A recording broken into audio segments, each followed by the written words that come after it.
Last night there was a rebellion against Sasikala. Overnight and through the day today, she consolidated, trying to send out a very strong message that a majority of the MLAs in the AIADMK are still on her side. However, there seems to be public support building for O. Paneerselvam.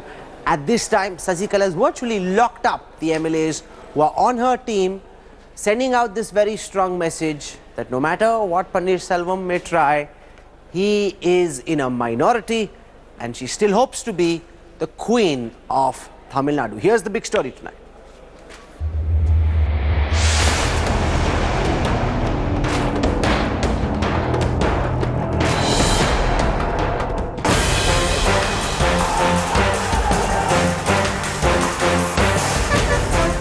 In the near future, this could be Sasikala Natarajan's bus to victory. Almost 130 out of 134 MLAs packed off in this bus to an undisclosed location to avoid any poaching by Paneerselvam. Because this fight is down to the wire.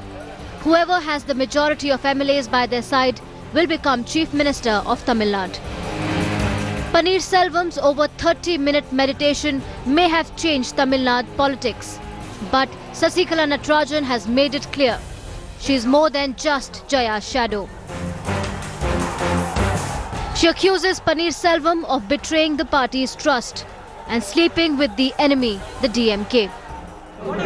ஆளுங்கட்சியாக இருந்த பொழுதும் சரி எதிர்க்கட்சியாக இருந்த பொழுதும் கட்சிக்கு எந்த நிலையிலும் பன்னீர்செல்வம் துரோகம் செய்தான் என்ற பெயர் என்னிடம் எப்பொழுதும் ஏற்பட்டதில்லை. அம்மா அவர்களை அழிக்க துடித்த திமுகவுடன் கழகத்திற்கு கேட்டையும் நாசத்தையும் விளைவித்த திமுகவுடனான அவரின் செயல்கள் அம்மா எதற்காக போராடினாரோ கடைக்கோடி தொண்டர்கள் எதற்காக போராடினார்களோ அதனை ஈடேற்றும் விதத்தில் அமைந்திடவில்லை. OPS, as he's called, is now using each and every weapon in his arsenal to prove that he was the chosen one by Jaya, even ordering a probe in her death. உறுப்பினர்கள் எனக்கு ஆதரவு தரப்போகிறார் என்ற விவரத்தினை சட்டமன்றம் கூடியவன் அங்கு வந்து மாண்புமிகு சட்டமன்ற உறுப்பினர்கள் உறுதியாக நிரூபிப்பார்கள். நம் எதிரிகள் விரும்பாதது இங்கு நடக்கிறது. அதனால் தான் இந்த சலசலப்பு. இதற்கெல்லாம் அனைத்து இந்திய அண்ணா திராவிட முன்னேற்ற கழகமும் அஞ்சாது, நானும் அஞ்ச மாட்டேன். The most damaging charge leveled by OPS is that Sasikala and her supporters surrounded him and forced him to resign. This claim could become the basis for withdrawal of his resignation. மாண்புமிகு அம்மாவுடைய வீட்டிற்கு இல்லத்திற்கு சென்ற பொழுது அங்கே மூத்த அமைச்சர்கள், தலைமை கழக நிர்வாகிகள், கழக பொதுச்செயலாளருடைய குடும்பத்தில் இருக்கின்ற உறுப்பினர்கள் உட்கார்ந்திருந்தார்கள். என்னை உட்கார சொன்னார்கள். உட்கார்ந்தேன். அப்பொழுதுதான் சின்னம்மா அவர்கள் முதலமைச்சராக வருவதற்கு அனைவரும் சேர்ந்து ஏற்பாடு செய்ய வேண்டும் என்று சொன்னார்கள். என்றால் என்ன அர்த்தம்? நம் எதிரிகள் விரும்பாதது இங்கு நடக்கிறது. அதனால் தான் இந்த சலசலப்பு. இதற்கெல்லாம் அனைத்து இந்திய அண்ணா திராவிட முன்னேற்ற கழகமும் அஞ்சாது, நானும் அஞ்ச மாட்டேன். History is repeating itself in Tamil Nadu. Almost 30 years ago, M.G. Ramachandran's wife Janki and his trusted aide Jayalalitha clashed with each other to become chief ministers. And now that Jaya is no more, her two most trusted lieutenants are battling it out to sit on the throne. With Shivarur, Akshita Nandgopal, Pramod Madhav, Rohini Swami and Revati Rajivan. Bureau Report, India Today. Joining us now live on the newsroom tonight, the finest team of reporters covering the Tamil Nadu political crisis. Who's winning the war for Tamil thrones? With me tonight, T.S. Sudhir, our consulting editor Shivarur is tracking the story. Also Sahil Joshi in Mumbai, our Western India Bureau Chief. Remember, Vidyasagar Rao, the governor, is in Mumbai and he seems to say, I'm happy in Mumbai. Sahil, I want to come to you first. we got a word in finally from Vidyasagar Rao. He's been missing in action all this while, and when he was asked, he said, yeah, I'm happy in Mumbai. He's happy in Mumbai, but when does he go to Chennai? Is he going to be going tomorrow? What time will he leave and what's his plan? What do you know, Sahil? Rahul, the Governor House has finally come up with his program and said that by afternoon tomorrow, Vidyasagar Rao will be in Chennai. But his body language seems to be pretty relaxed. In fact, by delaying going to Chennai, he knows that he has created kind of a suspicion. But today in the afternoon when I met, he said that he's not going to talk about the Chennai situation. But when I asked him pointedly that it's believed that you are wanted in Chennai, you are being everyone is waiting for you in Chennai, he just gave a smile. And after that, in the program, in the evening, he made this remark saying that everyone was hoping that I will be in Chennai, but I am happy here in Mumbai. So basically, he says he thinks that it's not a big deal that he is in Mumbai amidst this big crisis, what is happening in Chennai at this point of time. But what we are hearing from the Governor House is that they think that there is no suspicion in that. He just delayed by a day, and that does not mean that he is not serious about the whole crisis. In fact, they know that Shashikala has more than 130 MLAs supporting at this point of time. The way AIDMK meeting was attended by 134 MLAs, it clearly shows that the numbers are with Shashikala at this point of time. So they know what is the situation on the ground. The whole day, in fact, even today, in the afternoon when I was there in the Raj Bhavan, he was given the media reports, also the reports which were coming from Tamil Nadu, so that he should be aware of the situation, he should be updated with the situation.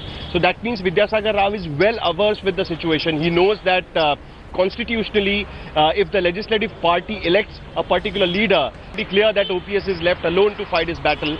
So tomorrow is going to be the crucial. We'll see that how the things unfolds in Chennai. Okay, I want to go across now to our two tired war horses in Chennai. Both, I see, struggling to keep their eyes open as they bring us this live report on the newsroom tonight. T.S. Sudhir and Shiv, I'm glad that they at least have a smile about this.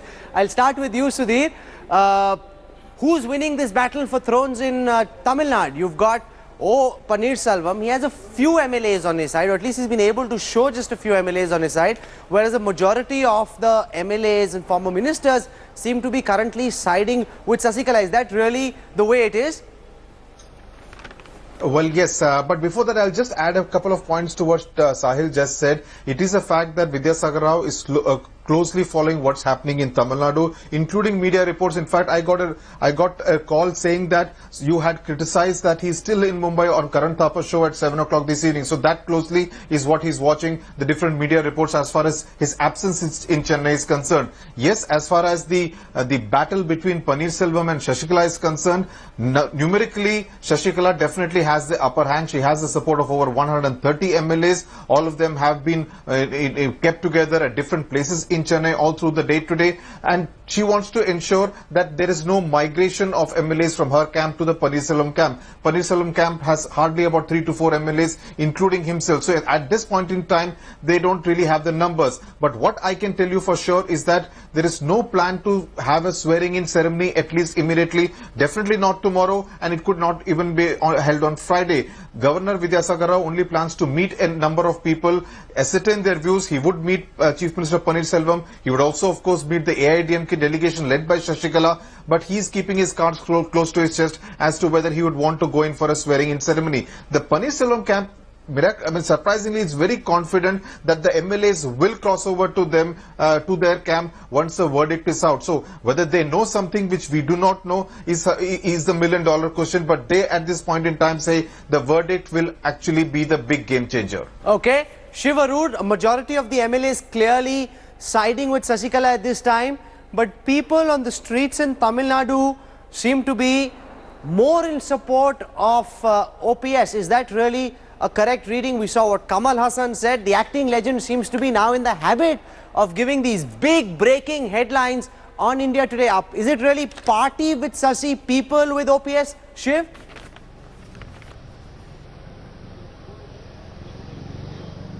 It really is, Rahul. Of the many hundreds of people, we've had a chance to listen to since that dramatic move by Mr. Paneerselvam last evening at the Jaya Samadhi. It's overwhelming and nearly unanimous that people are both heartened by what he's done and have, thrown their weight completely behind him. So public opinion, not only public opinion in his favor, but also perceptions of him individually as a politician have seen a dramatic change. From being someone, who's been a vanilla politician, who's always, taken orders, a bit of a simple-minded person who's always lived in the shadow of Jayalalitha, to being something of a defiant hero, standing up to the so-called threat of a person like Sasikala, is a dramatic shift in how people even perceive a person like Paneerselvam. And I think, as Sudhir said earlier today, he's going to be looking to try and leverage that sudden change in perceptions of him, and it is definitely reflecting on the ground as far as public opinion is concerned. The crowds have been chanting things like Paneerselvam Varga, and certainly on social media you're seeing that happen as well. In fact, earlier today you saw the IT cell, a person from the IT cell of the AIADMK being given marching orders, and we understand that that may have been because he is close to Paneerselvam, but also possibly because in terms of the entire social media game is gone completely against Sasikala. She has virtually no support online whatsoever. Okay. So to answer your question, definitely the wind favorable to Mr. Paneerselvam. Shivaru, T.S. Sudhir, Sahil Joshi for joining us on the top of Newsroom tonight. Thank you very much. And I want to introduce you to our guest, the foremost political voice out of Tamil Nadu, veteran political journalist, editor N. Ram is joining us on this broadcast.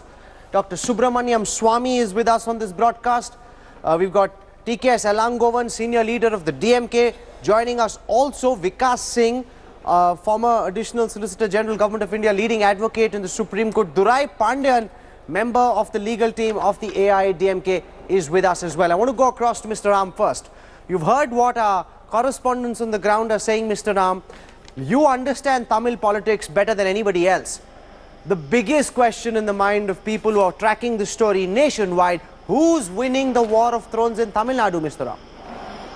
I think the numbers are not that significant right now, because as Sudhir said, everyone is expecting this verdict, and the Supreme Court has itself said it will come next week. So in case she gets convicted, Sasikala, then the whole thing is thwarted, whatever they're up to. Why was there, what is behind this timing for this attempted power grab? In fact, the day before they announced that Sasikala would be Chief Minister. Officially, they had denied that there was any such prospect. What made that change is an interesting question. But I have no doubt that popular sympathy the popular opinion is very much against Sasikala right now. Sasikala Natarajan. See, we've seen this theory being floated, Mr. Ram, by sources close to Sasikala, where they suggest that Paneerselvam was getting greedy, demanding more than his due, and that's where things broke down between Sasikala and OPS. They're saying that OPS wanted to be Deputy Chief Minister in addition to being Finance Minister, that Sasikala only wanted to offer him the post of Finance Minister after she became Chief Minister. So they're essentially making it seem as if OPS was greedy. The OPS camp, of course, denies it, but do you think there's any merit to this theory that's being floated, or is this just an attempt to show OPS as this greedy, overambitious person who wanted to usurp what Sasikala thought was her due? I think they're trying to demonize Chief Minister Paneerselvam. Why he gave he of course has an explanation for why he gave his resignation letter, saying that he was forced. But we don't really know what happened between them. But it is clear that the Sasikala camp got panicky at some point of time, because overnight they changed their narrative from saying that there's no such prospect to suddenly, it was like a coup. And I think that's why people are shocked. Also, I think the press conference by the doctors didn't help in the least. It was a government-sponsored thing, or rather a party-sponsored thing. Dr. Beale coming in and the others. But our information is this has only fueled more rumors about what happened. Why? The timing in particular, I think, has led to a lot of suspicion on why this orchestrated show was put out. Of course, Dr. Beale would have wanted to remove the misconception, but why did he lend himself to this use at a very sensitive point of time? And I think all these things add up. And I have no doubt that in a popularity contest, Sasikala will do extremely badly in Tamil Nadu. Okay. And I think AIDMK is imploding right now, and the beneficiary is going to be the DMK. You think the beneficiary will be the DMK? I want to go across to Dr. Subramaniam Swamy. Dr. Swamy, it is your case in the Supreme Court over which hangs Sasikala's fate. Your sense of who's winning the battle for thrones. Consistently, it is being held that someone at the center is trying to fuel Paneerselvam. The BJP trying very hard to ward off that charge, but that charge being levelled again and again, Dr. Swamy.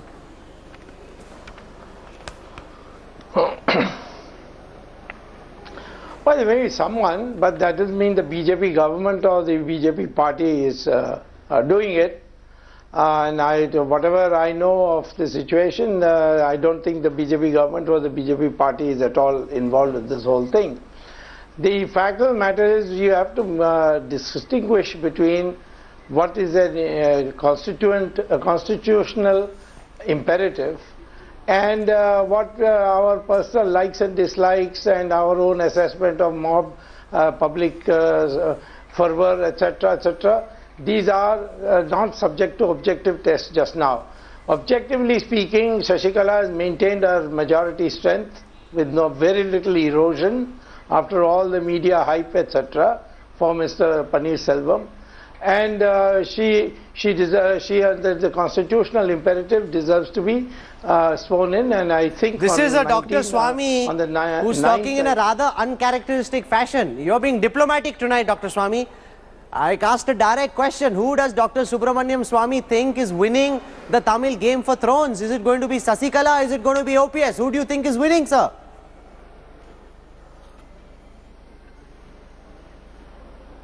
Well, I've told you that she has got the numbers and she will be sworn in on the 9th. As far as the court case is concerned, I'm sure that she will be convicted. So let her be a chief minister for 6 days. How does it affect you? We have to follow the constitutional principle. In UP, once Jagdambi Pal was made into a chief minister of UP, and within 1 day he had to go. We have had precedents of this kind. No, but we just heard from a Mumbai bureau chief who said that Vidyasagar Rao is in no mood to swear in Sasikala. He's warding off Sasikala swearing in, delaying it as much as he can, suggesting that the governor currently is in no mood to swear in Sasikala as the next chief minister, Dr. Swamy. Yeah. I won't go. I won't go by your correspondence assessment of people's moods. I'm basing it on the knowledge I have, and I've given it to you for what it's worth. But your correspondent is, for me, no beacon light. So you are saying that the information that you are privy to, Dr. Subramaniam Swamy, suggests that Sasikala will be sworn in on the 9th. That's what you are saying.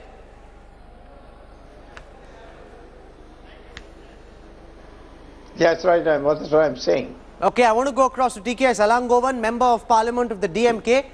You know, Sasikala clearly seems to have the MLAs on her side. Now, people support you can argue about.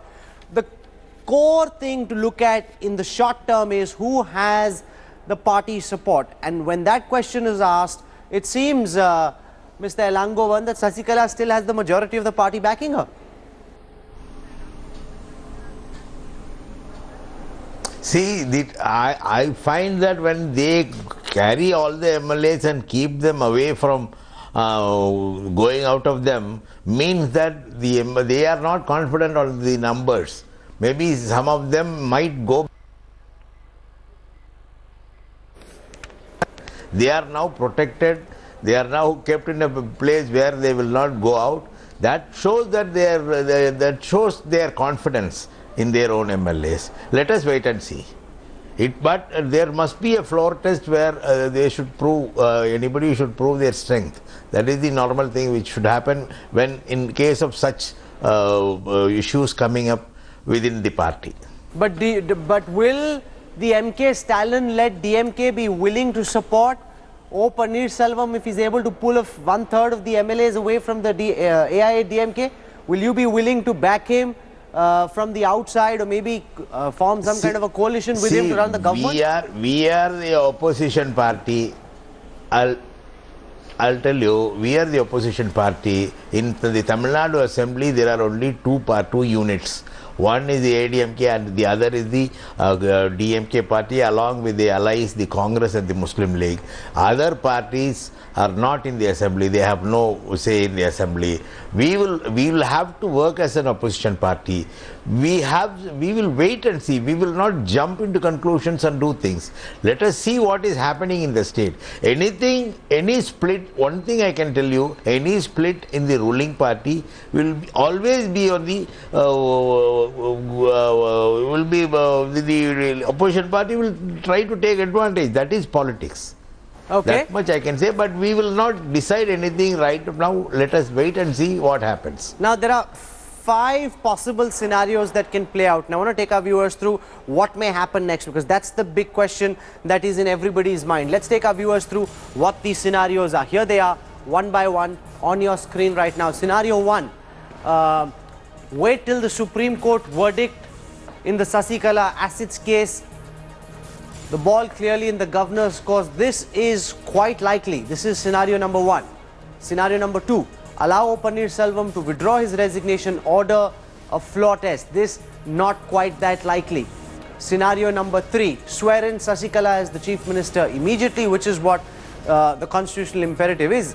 Governor Vidyasagar Rao really has no legal basis to deny her the right to take over. Scenario number 4, impose president's rule, put the assembly in suspended animation. This doesn't seem so likely, not initially at least. Scenario number 5, invite the DMK to explore the formation of the next government. This again is not likely. I want to go across to Vikas Singh now, senior advocate of the Supreme Court. N. Ram seems to suggest that it's Sasikala who's unpopular. O. Paneerselvam has some people support. The governor very clearly in no mood to swear in Sasikala. Is this legally okay? Is it a moral question? Is it a legal question? Can Vidyasagar Rao say, I don't think that Sasikala should be sworn in till the time the Supreme Court rules on her? According to me, the governor has no such choice to wait for what the Supreme Court will do and decide that he will not administer oath to her till that time. You have to appreciate that the will of the people is reflected through the MLAs. Even if supposing if a referendum were to be taken today in Tamil Nadu, and if the referendum were to say that OPS should continue as chief minister, unfortunately even that will not decide that OPS should continue as chief minister. The only basis for OPS to continue as chief minister would be if the MLAs were to take a stand that whatever we decided earlier that Sasikala should be brought in is not correct, and we, according to us, OPS should be made the chief minister. So if that situation only occurs, is the scenario where the governor will have a option of letting OPS to continue and asking him to prove his majority in the floor of the house. But as the facts are unfolding in Tamil Nadu today, all these MLAs have been held up by Sasikala, and they are all still supporting her for the chief minister's post.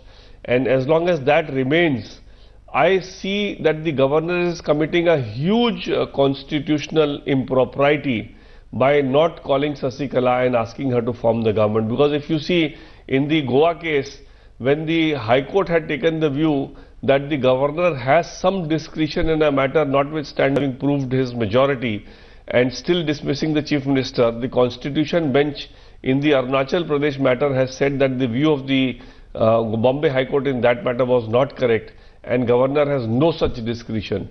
So in this case, since the majority of the MLAs are with Sasikala, even this delay of 2-3 days that has happened so far of not administering oath to her, according to me, is a huge constitutional misconduct. Because very prominent Supreme Court advocate Vikas Singh saying that this is a huge constitutional impropriety being committed by Maharashtra Tamil Nadu Governor Vidyasagar Rao. He has no legal basis to deny Sasikala the right to be sworn in, especially since the MLAs are still backing her. Durai Pandian, I want to remind our viewers, was in the AIADMK. I assume he still is. But last night on the newsroom, he decided to jump sides. he declared rather dramatically that he'd be backing O Pannirselvam. Do you think that's been a mistake, Mr. Duraiya Pandian? Because a majority of the MLAs seem to be with Sasikala. She still has them all locked up. So do you think you've made a mistake, sir? They all... No, I have done all right thing only. My decision was perfect. You know, the people have assets whom they are backing, the so-called backing people are compelled and coerced by, Sasikala to get into the vehicle, and 3 buses were loaded and it were taken to Guindy, where there's a hotel in Guindy. They are all, put in. Nothing as far as Sasikala is concerned, let it be OPS or whosoever it may be, will leave on their own to decide, on their own to make any decision. This is also a compulsion and coercion. There might be cross-voting. I will not accept it. Everyone say. There might be cross-voting also.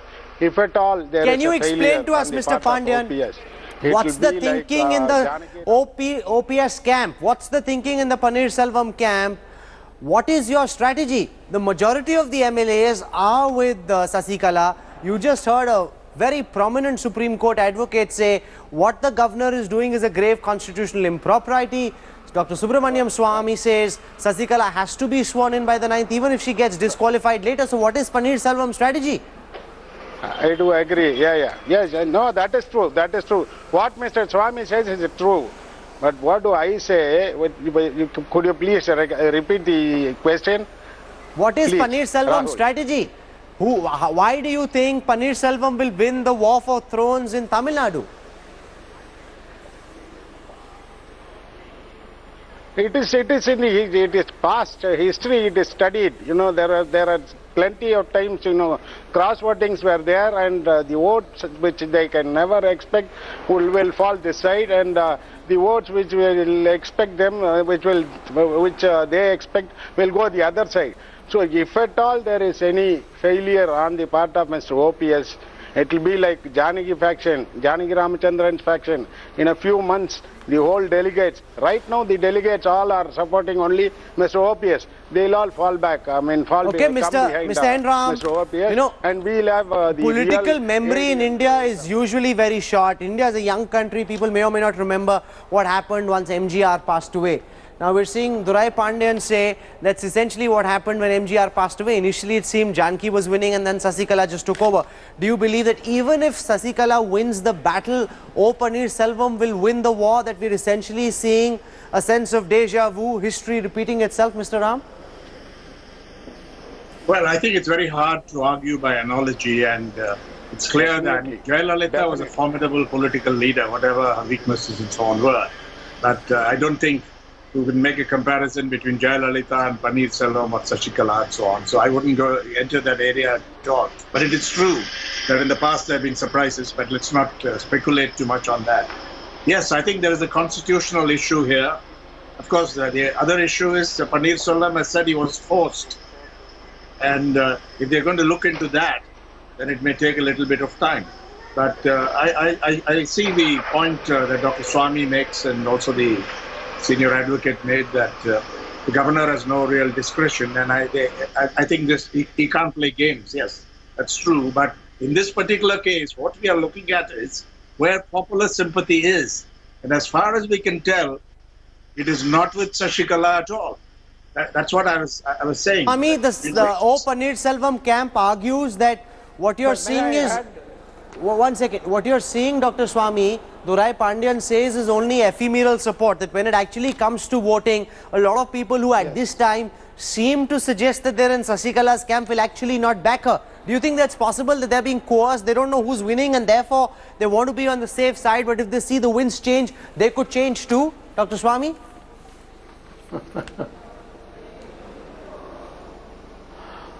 Well, that's his appreciation and it's not my appreciation. Doesn't matter. I'm only concerned with the constitutional formalities being completed. But if you want to defeat her from the public point of view, she has to stand in a by-election very soon. You please defeat her there. I am, or maybe you'll have an easy time when if I win my case in the Supreme Court on a week from now, as it's said, then there will be a by-election again. So therefore, I think what it needs to be done is we should not sacrifice the constitutional principles for the sake of what we feel, what we think, or what we like, or whom we don't like. Your critics will argue, Dr. Swami, that you're basically angling for Sasikala to take over, so that once she's become Chief Minister and once the Supreme Court verdict comes, and if it comes against her, then you get the credit for knocking out one more Chief Minister. That's why you're angling for this, that make her take over and then knock her down once my case is heard. You're laughing, but I see that's where you're headed. That's what you want.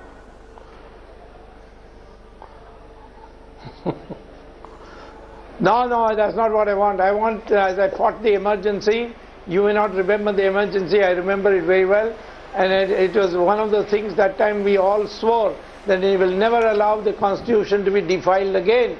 So that is on that principle that I am sticking my neck out on this. Okay, I want final words from TK Salangovan. Midterm elections, is that really what DMK is hoping for? That let these people fight, let them implode. You just want that there be elections, and in the absence of a formidable opponent like Jayalalitha this time, Stalin would fancy his chances.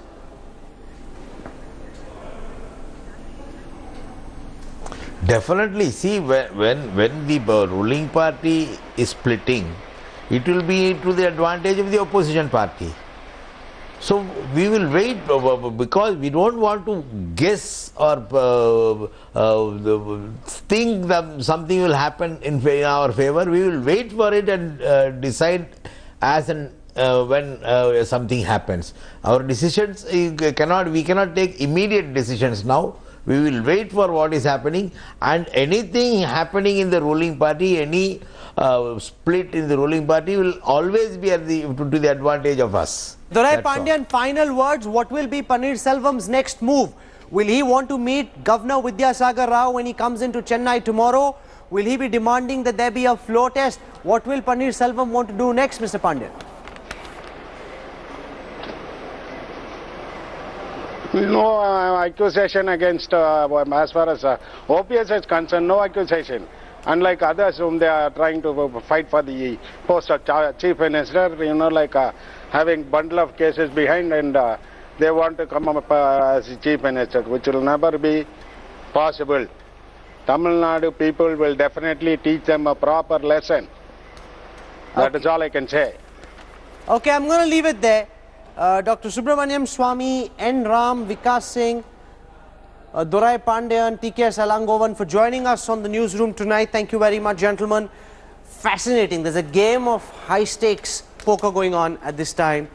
A lot of things appear to be a certain way, but many of those MLAs who are currently with Sasikala may not be with her when the time for reckoning truly arrives. We're not done with the newsroom just yet. When we come back, excerpts from that big, explosive, exclusive interview